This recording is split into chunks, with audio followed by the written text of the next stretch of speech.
E eu acho um pecado e um viralatismo absurdo, ou seja, se vê como algo inferior falar que o português brasileiro é negativo por ser considerado brasileiro e não só português, sabe? Podemos discutir o estatuto do português brasileiro, se é um copadrão, se é uma língua, se é uma variedade português, sei lá. Mas eu acho que o princípio a gente já começa errado se a gente acha que o português brasileiro não é nada, é só um lixo, é mal conjugado. Ele é tudo menos mal conjugado. Ele é conjugado diferente. E se você gosta mais da outra conjugação do Portugal, é igual falar que você prefere que o francês falado no Quebec ou o francês falado na França, assim. Então, a ideia é a gente ler esse comentário aqui e terminar por aqui, tá bom? E vão deixando sempre comentários, curtindo, se inscrevendo na live, pra gente poder interagir mais e trocar uma ideia maior do que, por exemplo, lendo os comentários aqui. Dê uma olhada no que diz o Wagner. Wagner José de Anhala, não consegui ler aqui, mas deve ser o sobrenome dele, né? Olha só o que diz o Wagner. Isso foi no vídeo da língua galega. Como disse, é o vídeo que mais recebeu comentários nos últimos tempos. Os brasileiros, como os maiores produtores de conteúdo da língua portuguesa, deveriam cuidar mais do seu próprio idioma. Quando eu comecei a ler, eu pensei, bom, acho que a gente pode cuidar mais pensando, talvez, na potência, na força que o português brasileiro tem, a influência que tem no mundo, na lusofonia e no mundo geral. Achei interessante, vamos ver o que ele vai falar aqui. Eu, como brasileiro, fico entristecido com a quantidade de solecismo na nossa fala e na escrita. O solecismo é uso assim, inadequado ou em desacordo com o que se considera certo na gramática, enfim, normativa da língua portuguesa, né? Ou seja, ele fica triste com a quantidade de coisas erradas na língua, vamos dizer assim, né? Ou que desviam da norma. Somos tão ignorantes a respeito da nossa própria língua que portugueses, africanos e asiáticos lusófonos já dizem que falamos brasileiro. Não entendo por que seria um problema, mas vamos ver o que ele entende por falar brasileiro. O brasileiro que falamos é o português gramaticalmente incorreto. Aí tá parecendo que a gente já estava comentando ali em cima, né? Pois é mal conjugado, sem regência ou concordância. Tudo fruto de um povo que não lê e de um país com um sistema educacional péssimo. O brasileiro deveria inspirar-se no galego, que luta para manter a sua identidade. O português brasileiro não luta para manter a sua identidade? Enfim, preservando a sua própria língua, a buscar no passado suas raízes.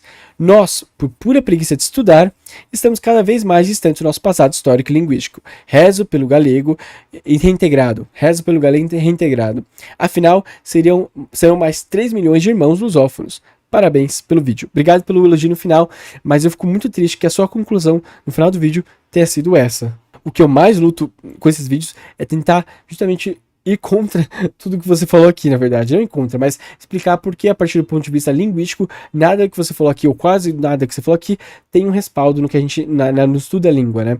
E eu não tô falando isso de forma agressiva pra atacá-lo, não. É porque, assim, muitas vezes a gente tem uma impressão de uma coisa, e aí quando a gente estuda com um método, que é a ciência da linguagem é uma ciência que tem metodologia, é uma ciência social, não é igual a biologia, a química, a física, não é, mas ela tem o seu próprio método e o seu próprio objeto de estudo, que é a linguagem, né? Então, quando a gente estuda a fundo e busca referência, faz pesquisa, estuda outros autores que também abordaram os mesmos temas, a gente começa a ver de forma mais clara, ou pelo menos com menos viés pessoal, de uma impressão pessoal nossa, o que é a língua, sabe? Hoje em dia, acho que poucas pessoas, eu diria uma minoria na comunidade científica, faria uma afirmação dessa, de que o português brasileiro é uma língua mal falada, mal conjugada, sem regência, sem concordância. Para te mostrar como isso não faz sentido, dizer que o português brasileiro não tem regência, rigorosamente, é dizer que o verbo não tem um mecanismo de funcionamento próprio. O que eu quero dizer é assim, se eu dizer gostar de, e essa regência de é gostar de algo, assim, com a preposição, falar que não tem regência é dizer que as pessoas falam gosto algo e gosto de algo, não tem regência, é uma coisa muito louca, não tem regra. Regra normativa da gramática tem uma, que é o de, mas pode ter outras regras que são usadas pelos falantes de português brasileiro, que não são necessariamente as mesmas da norma na gramatical, da gramática normativa. Ou seja, vamos dar um outro exemplo, a palavra namorar. A palavra namorar, de acordo com a gramática normativa, tem uma regência possível, que é namoro alguém. Ou seja, eu namoro Maria, eu namoro Pedro. Direto, assim. Só que, se você for pensar como os brasileiros usam essa palavra, a regência normalmente é feita com a preposição com, quase que obrigatoriamente. Em quase todos os casos, vamos pensar assim, né? Então, muita gente diz que namora com Pedro, namora com Maria. E aí você pode pensar que isso tá errado, certo? De acordo com a gramática normativa, é namorar a Maria, namorar o Pedro. Se você fala namoro com a Maria ou com o Pedro, significa que você sai pra namorar e o Pedro e a Maria vêm junto com você.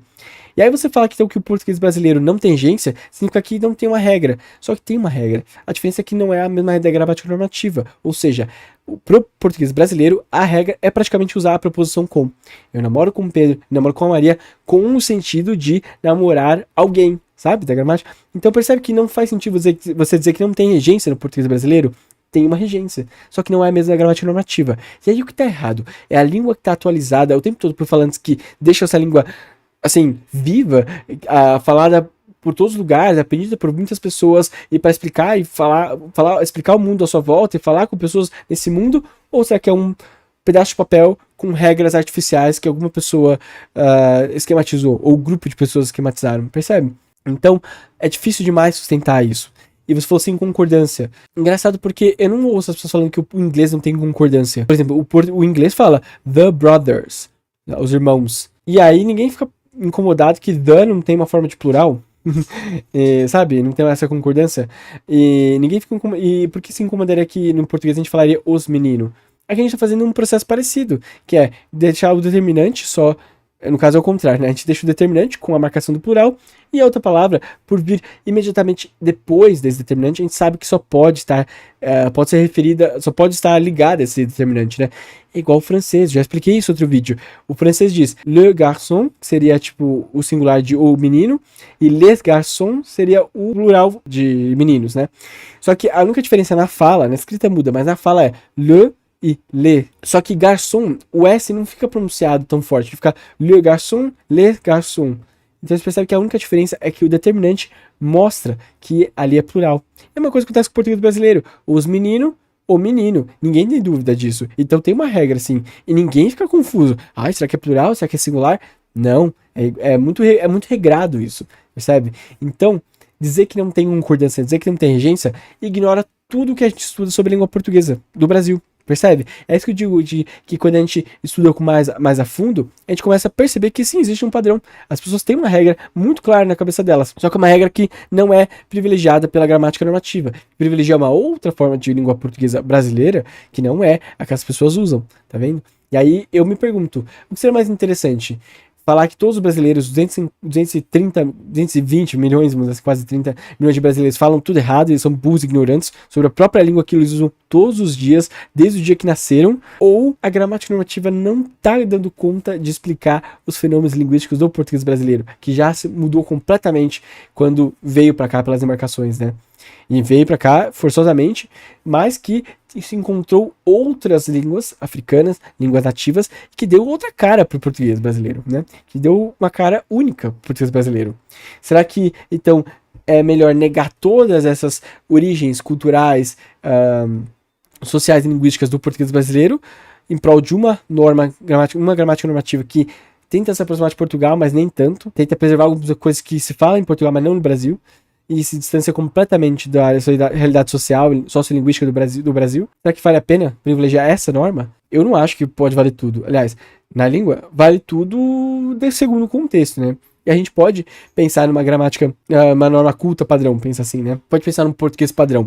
Mas será que esse padrão tem que jogar na cara dos brasileiros o tempo todo, sempre que eles vão para a sala de aula, de uma aula de português, que eles não sabem falar a própria língua? Será que isso faz sentido? Eu me pergunto sobre isso, né? E aí ele diz aqui sobre outras coisas também, ele diz que, deixa eu ver aqui de novo, que nós somos ignorantes a respeito da nossa própria língua, e que muita gente já fala que o português que nós falamos não é nem português, é brasileiro. Pode ser interessante talvez isso. Alguns linguistas do Brasil, inclusive o professor Ataliba Castilho, defendia que, por exemplo, o português brasileiro já é uma outra língua. Já é uma língua que tem a sua própria sintaxe, a sua própria estrutura, vamos dizer, que não é mais o português. Aí seria um caso da gente imaginar o português brasileiro como outro copadrão da lusofonia. Olha que interessante. Eu acho mais interessante pensar assim do que em uma língua totalmente separada, né?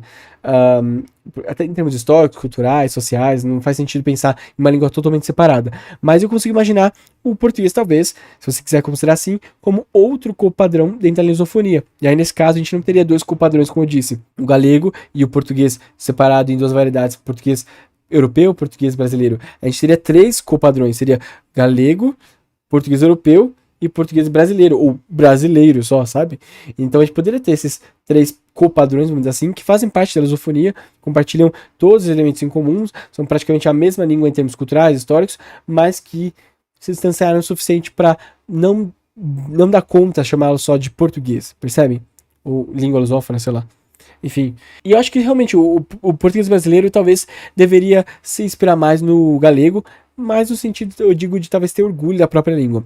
Esse comentário aqui, pra mim, é um sintoma muito forte de um viralatismo, de pensar assim, que língua lixo que a gente fala, né? Que é uma tristeza, porque a nossa língua, ela, poxa vida, é uma língua de milhões de pessoas, é a maior língua da lusofonia, é a língua dominante em todos os meios de comunicação, porque é a língua com mais força, mais atualizada, com mais conteúdo, mais gente produzindo conteúdo.